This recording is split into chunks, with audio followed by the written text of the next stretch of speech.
Howdy, mates. Good afternoon. How are we on this Saturday? I hope it's treating well for all of you, for those watching. Welcome to the Black Hills.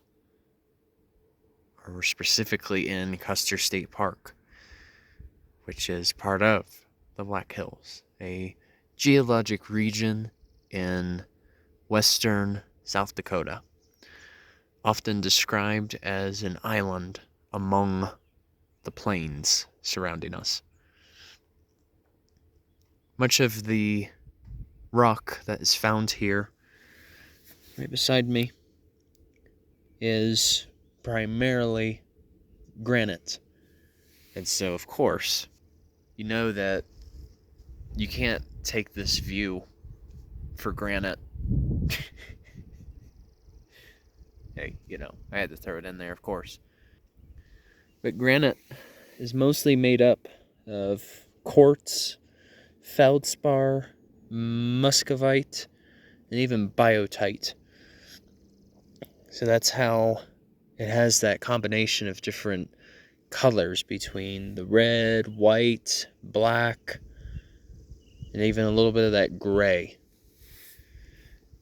And granite is known to be a very resistant rock when it comes to erosion. It's igneous, which means that this was formed from magma.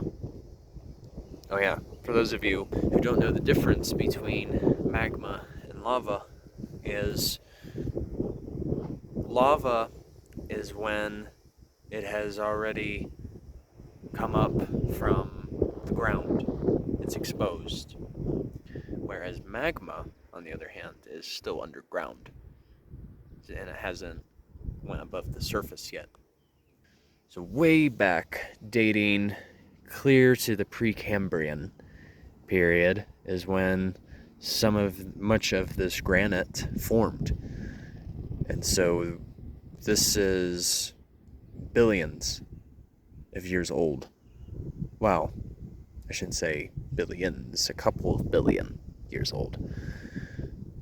So just imagine what the stories the rocks could really tell you in terms of what they've seen between the frontiersmen settling out here 300 some years ago, and of course the Dakota and Oglala tribes, who still hold the Black Hills very sacred to their traditions, and how it is now. So what happened was, roughly 65 to 70 million years ago, a major uplift event occurred, and what happened was, over time, the erosive forces deposited and eroded all the sedimentary rocks and metamorphic that were in the area, and the flow went eastward, which is in this direction.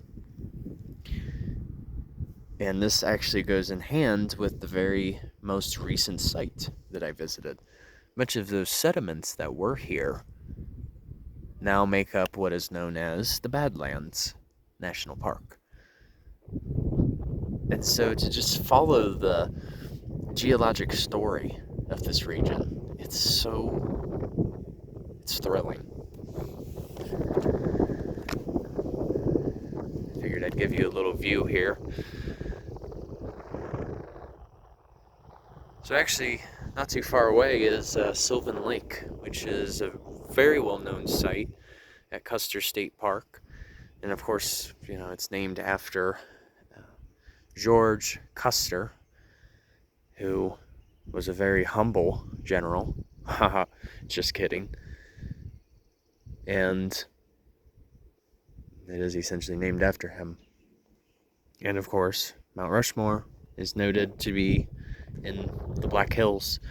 However, though, I'm not going to make that a priority to visit, just because some of the history that goes behind that place is very dark. And I'll just leave it at that. Anywho, I'm just very grateful to take a moment to share some of the geologic story of what makes up the Black Hills. All right.